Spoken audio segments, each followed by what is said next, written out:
Манай улсын хувьд бас нүүдэлчин соёлтой ахан дүүсийн барилга тогтоосон казак түмэн.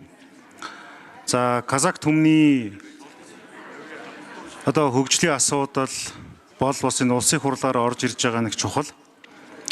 1990-ад оны ихэнх үед бас Монгол улс арчлал чөлөөт нийгмийн тогтолцоороо шилжихтэй зэрэгцээд олон мянган бас казак иргэд Казахстан улс руу бас нүүдлэж зарим буцаж ирж ирсэн. Тэгэхээр ер нь бол бусад улстай харьцуулахад бол манай улсад хоёр улсын кейс байгаа. Нэг нь болохоор Казахстан, нөгөөх нь болохоор Монгол иргэд олоороо аж төрж амьдарч байгаа бүгд найрамдах Солонгос улс буюу өмнө Солонгос улс байгаа.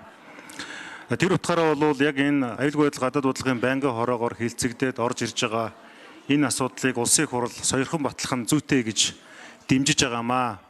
За ажлын хэсгээс асуухад манай улсын иргэд бас одоо Турк, Америкийн нэгдсэн улс бусад улсуудад ажиллаж амьдарч байгаа.